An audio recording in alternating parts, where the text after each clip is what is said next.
The impudence, the audacity, the unmitigated gall of those knuckleheads of liberty podcasters, daring to voice opinions outside the mainstream of accepted thought.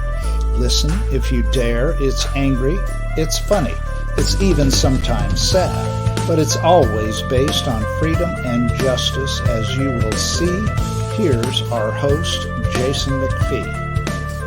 Welcome to the Knuckleheads of Liberty. We are coming at you on October 10th, 2022. It's funny. Every day nowadays is just crazy. It feels like one step further into the abyss with the Biden administration. But fortunately, today we have a special guest that we wanted to bring you and an organization that their mission may even help us with some of these guys in bringing up all these bad ideas in Congress. And that's Kenn Quinn of the U.S. Term Limits. And he is the North Regional Director. But before we get to that, let me introduce you to the rest of our panel. In our upper left-hand corner, we have Leon, the word Brathwaite, last word in Liberty. He is a retired engineer in the state of California. In our lower right-hand corner, we have our screaming eagle of freedom back with us. He is a pilot in the state of California, and that's Tim Everett. And my name's Jason McPhee, and I'll be your host. In our upper right-hand corner, we have our special guest today, Kenn Quinn. So Kenn, term limits. I mean, that's it seems like a sort of an obvious thing to try and get some of these guys out of there who just seem to have, they show up with a lot of bad ideas, and the longer they're there, the worse their ideas get, I guess. So tell us a little bit about your organization and some of what you guys are doing. Thanks, Jason, and thanks for having me on your program, guys. I really appreciate it. Yeah, U.S. term limits, that's what we're working on. We're trying to get rid of these career politicians down in Washington, D.C. And I'll give you a quick overview real quickly. Back in the 1990s, our organization began, I think it was 1991. And back in the 90s, term limits was very popular with the American people. You might recall the Republicans running for Congress ran on the Contract for America. And one of the planks of that was getting term limits imposed on Congress. Well, long story short, that didn't happen. During that same period of time, 23 states passed laws. 21 of those, the people voted on at the ballot box. I live in Maine, and we voted on it twice, putting term limits on our own congressional delegations. And what happened was it got challenged in Arkansas, and it rose all the way to the U.S. Supreme Court. And in 1995, the case against us, it was U.S. Term Limits versus Thornton. The Supreme Court overruled all 23 state laws and said that the only way term limits can be imposed on Congress was through the amendment provision of Article 5. And for those of you that are not familiar with Article 5, there's only two ways an amendment can be proposed. You either you get 2/3 of both houses of Congress to pass the amendment, which is how we've had all of our 27 amendments proposed. Or the second option, which is what we're working on as well, is if we can get 2/3 of the state legislatures, and this is the beauty of this project, we can do this without the consent or approval of Congress. All we need is 2/3, 34 state legislatures to pass our application. It's called an Article 5 application for our single amendment or subject, which is term limits on Congress. Once we do that, Congress is forced to call the meeting. The states at that point, the legislatures will appoint their technical term is commissioners. They meet, they hammer out the amendments. They vote on it, pass it out. It's simple majority vote. So if all 50 states send commissioners, it only takes 26 states to pass it. And then it still has to go through the exact same ratification process if it was proposed by Congress, which is ratification by 3/4 of the states. And that has always, that typically would be through the state legislatures, but there's also a process that Congress could say, we would like to have the people ratify it through a state convention. And so both of those methods have been done in the past. The original Constitution was done through conventions by the people, as well as the 21st Amendment. So that's it in a nutshell, and that's what we're working on. Well, So you Ken, mentioned, so oh, Ken, real quick, I just wanted to add one thing. You mentioned thresholds that you guys were working on. How close do you guys think you are to hitting those thresholds? Well, we have a long ways to go. We've had 5 states that have passed our application. We're working in a number of states. I cover the North, which I cover 15 states. And so we've been introducing this year, session after session. And so we're advancing this in close to 30 states every single year. And as they're dropping, we need to get to 34. So it's going to take some time. It's a marathon, but all good things like this do take some time. And now the beauty of this is once we do this, think about it. Once we can prove to the American people and the state legislatures that, hey, we can affect reforms at the federal level, it's going to open up opportunities for other great reforms that Congress refuses to introduce. They've been kicking the can on so many things that can be done through the amending provision that we'll see the flexing of some constitutional muscle by the states, and we can really change the direction of our country. Yes, and this is what philosophically it sounds great, but your main goal here is about term limits. If there's an Article 5 call of the Convention of the States, now does that open up the that convention for other amendments, or Yeah. do you deal specifically only with your term limit amendment? Yeah, and this is where there's a lot of misinformation out there. The Article 5 process is very specific. It's limited to the 2/3 of the application. So it's limited to the subject that 2/3 of the states apply for. And so there's been over 400 applications submitted to Congress. And the reason a convention's never been called is because 2/3 have never concurred on the subject matter. So the Department of Justice back in the 1980s, if you read the Federalist Papers, the American Bar Association, they've all determined and ruled that this is a limited convention. You need 2/3 of the states to concur in the subject matter, and then that is all that can be addressed. Okay, so there's some misinformation, and there's actually groups out there that spew this misinformation to protect the establishment in order to maintain the status quo, and we'll be talking about maybe some of that. Yeah. And so they want to cause confusion. And if you go to the website, I'll show later, this is very clear. The framers in their writings, they spoke about 2 types of conventions. One for a constitutional convention, which is to adopt a new constitution, which they voted on at the federal convention not to give Article 5 that power. So they removed that option off the table when they adopted the U.S. Constitution. All this process can do is simply give equal authority to the states to propose a single amendment. The whole purpose was to introduce a single amendment by the states. Well, so James, real quick, can you pull up the webpage again? Because maybe there's something Ken wants to direct us toward here. Yeah, if you go to termlimits.com over by facts, and if you go down to debunking myths against Article 5, we've addressed all this. If you click on that right there, you'll see these flashcards. And the first section is all about the Article 5 convention process, where I address a lot of these false claims. And I'm going to be honest with you. Let me give you a little bit of personal testimony. I used to believe that this was a constitutional convention that could rewrite the Constitution, and I would actually advocate against an Article 5 convention. But once I started doing my own research, I realized I was completely wrong. The information I was getting came from a group called the John Birch Society, which has been opposing this process for over 40 years now. And it's easily debunked if you just go back and read the framers themselves. And so that's part of the process of educating people on this, and that's one of my major goals in my role at U.S. Term Limits. So philosophically, Ken, tell us, why do you think we, as a country, this constitutional republic we have here, why do we need term limits? Well, I'm a strong believer in liberty. And term limits, back in our founding, they used to call it rotation of office. And they saw limiting how long an individual could remain in office was the best way of protecting our liberty. I'd like to read to you real quickly the Declaration of Rights in the Constitution of Pennsylvania in 1776. Let me just read to you what it said there. This is Section 6, that those who are employed in the legislative and executive business of the state may be restrained from oppression. The people have a right at such periods as they may think proper to reduce their public officers to a private station.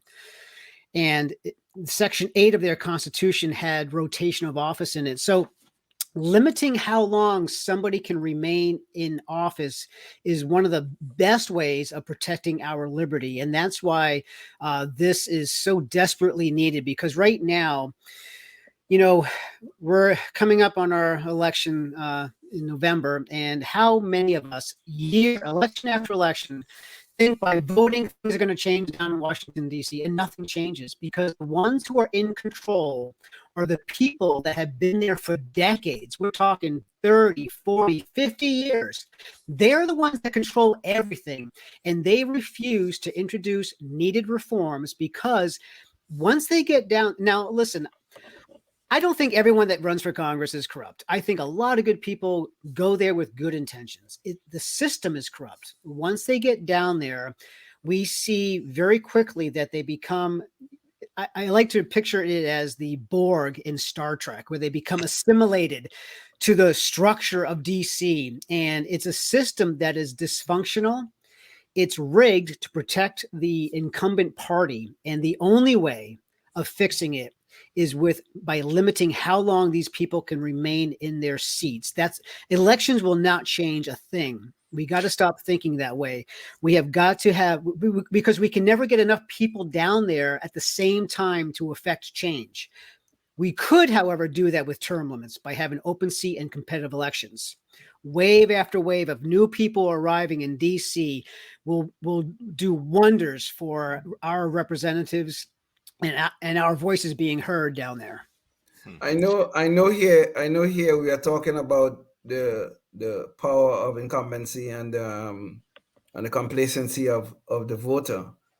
Now, isn't it also true that the best term limits we have right now is our power to vote? And if so, why would we need a constitutional amendment to limit the terms of our public holders? Yeah, no, the public vote has never been a good solution. In fact, there's a great letter by Thomas Jefferson when James Madison sent him a copy of the Constitution because he wasn't there. He responded back to Madison, and he listed the things he liked about the new Constitution. Then he listed two things he hated about it, and he said, "These are the things I really, really dislike. Number one, you did not include a Bill of Rights. Number two, you abandon rotation of office." And he goes on to say that if people are eligible to run for re-election, they will be officers for life because the people will never vote them out. It's human nature. And that is what we cannot change at the ballot box. We cannot change human nature. We need a structural change to limit power. And we need to bring that power closer to the people. And the only way to do that, is by term limiting these individuals. There's no other option. Well, it's funny, too, because certainly the preeminent politician that we all think about with the United States, George Washington, certainly believed in term limits because he literally said, "Hey, I don't think I should be holding this office longer than first it was one term." And then I guess he agreed to eventually run for a second term. Yes. Over and over again, they debated this at the convention. It's too bad they did not include it. I don't know why they decided to put it out. A number of the framers at the convention wanted term limits. And it's been proven time and time again that power is abused when people have way too much of it and spend way too much time. Ben Franklin said, I have to find the quote, but there's two things: money and power. You give men opportunity to earn great wealth and power, they will move heaven and earth to obtain that. And that's what we have in Congress. And that's what term limits will help reduce. Not only will it help reduce the power that these people hold, but it'll help reduce the money that's given to them, because 97% of corporate PAC money goes to the incumbents. Why? Because they own them, right? That once they get them down there, they own those people. They no longer listen to the voters. There was a Princeton study showing that 80%, it doesn't matter if 80% of the American people want something, members of Congress do no longer listen to the people. They listen to their funders. And so this is also basically a way of campaign finance reform through this process, because the PACs and all the special interests, when you have new people showing up, they're not going to be spending as much money because they don't have any history with those individuals. And that's another benefit of term limits. Well, one of the things that occurred to me, hold on just a second, Leon. One of the things that's occurred to me over time as well with this whole issue of people being in office for a long time is the size and complexity of our government. I mean, you look at things like the tax code and other things, and it's just a ridiculous amount of material that we have to hire people in order to just understand what this stuff says. Yeah. And so, I mean, it occurs to me that the shorter the time these guys are in office, the less time they have to understand. I think, and make it more complicated. That's just a thought on my side. I don't know. Does that sort of ring true for you, Ken? Well, yeah, it's ridiculous. These bills that they're passing, and what we need people. We need ordinary people. We need citizen legislators. We need people with different backgrounds showing up and putting fresh eyes on these problems. And until we get fresh eyes on the problems, nothing's going to get fixed. And the beauty of term limits, as voters, think about it. Whenever there's an open seat election, most of the time, a lot of people will run for that seat. Okay, because now they have a real chance of winning. So we as voters have more options at the ballot box. And we also will have people with different backgrounds participating in our government. And that's what we need to infuse into our federal government. People with vast backgrounds to set fresh eyes on these problems to start fixing them. And without term limits, that simply is not going to happen, because so many good people don't even bother to run because they can't raise the millions to go up against the war chest that the incumbents have. And not to mention that, but the two parties protect the incumbents. If they've got somebody in office, no matter how bad they are, they're going to keep them there because they want that power. It's time to reduce power in DC, and this is the way we do it, by using the actual Constitution the framers gave us.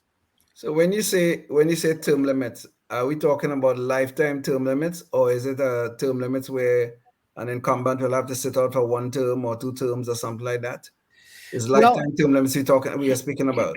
Well, I'll address that as quickly as I can. Currently in Congress right now, we do have an amendment that was introduced by Senator Ted Cruz and I think Ralph Norman in the House. That is 2 terms for a U.S. Senator, 3 terms for a House member. So that's a total of 18 years. And then it's a lifetime ban. They could not go back for office. The issue I'm working on at the state level, the Article 5 convention, we did not specify number of terms nor the lifetime ban or consecutive. So we have left that open for discussion to let them decide. Okay, so that could be an option. In fact, here in Maine, we have term limits, but it's not a lifetime ban. It's more like a rotation where once they finish 8 years in the House, they could then run for the Senate. But they have to sit out before they can do that. But they could go back and forth after the sitting out 1 term. So that technically could be an option. Does your one thing I want to add on to that, does your organization look to set term limits for any kind of high-level bureaucrats as well, or is this just for elected officers? Right now, we are only focused at the federal level for members of Congress, just members of Congress. Yeah, we do sometimes get involved in local, state level initiatives to protect term limits. But our focus right now is nationally on Congress, and we're trying to advance it both ways through Article 5 through Congress. We have over 100 current members of Congress that have signed our pledge supporting this.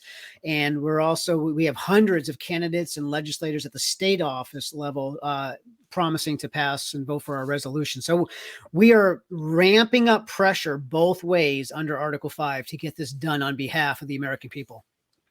Ken, I can see philosophically, I can see why we need term limits. I mean, it really takes me a great leap to move away from the fact that I believe the vote of the public is more important. and thus that should stay in place as the necessary term limits that we need.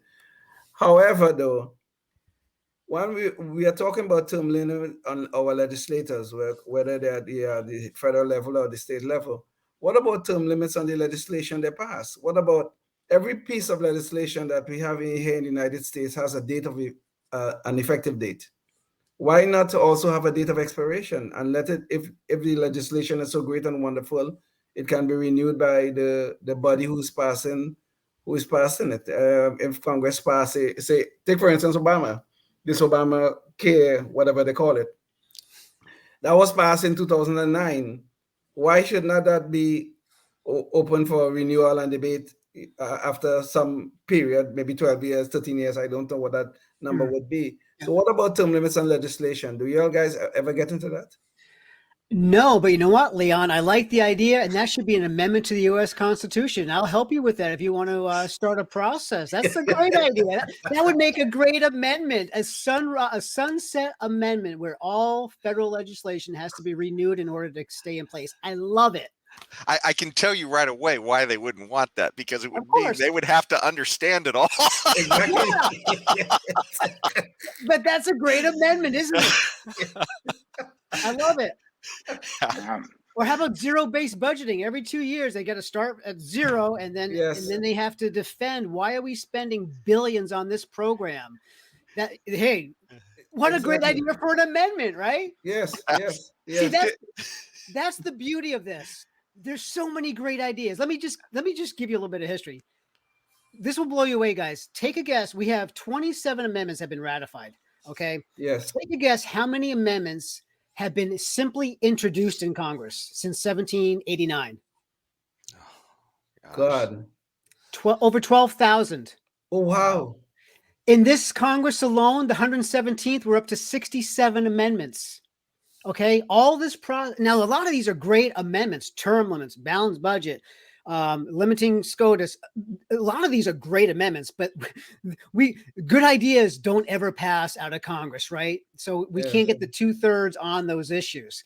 Now, the states have never introduced a single amendment under Article 5. Think about that. We've only allowed Congress, and Congress can't even amend the Constitution. Only the states can amend it, and yet we're not allowing the states to propose. It makes absolute no sense. So for those people out there that claim they hold up the Constitution and they want to defend it, if you oppose this process, you're a hypocrite. You're absolute hypocrite, because this is what the framers gave us to protect our liberties and our securities. It was the ultimate check against a runaway federal government. And that is what we have today. And it's time to start flexing some federalist muscle and use the process they gave us. Tim, real quick, it looks like you're chomping at the bit to say something, and so I wanted you to get in if you wanted to say something. Thanks. Yeah. Now I've had my moments, but they've passed pretty much. But I kind of got a term limit on your ideas. Exactly. Yeah. This time of the morning. Just. I like the idea, though. I'm kind of on board with that. Not that I've wavered in and out over the years, but anyway, yeah. What the heck? We're right? We're up against an insurmountable problem, obviously, with all this influence coming from the people with vested interests in the legislation that they're getting proposed for them from the people they put into positions of influence, like Congress and the Senate. So let's at least start over again once in a while.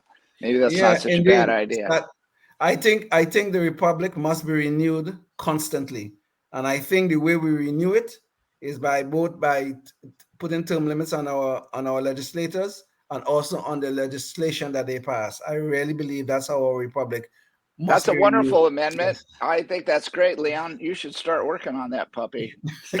As if I don't have enough to do, Tim. Thank you, but you're retired. You're retired. Listen, like, Congress is not a swamp. It is a high-end hot tub where they wine and dine. And so we got to refresh that water on a regular basis. Yes. And that's what term limits will do. That's how we flush them out and replace it so it becomes closer to the voters.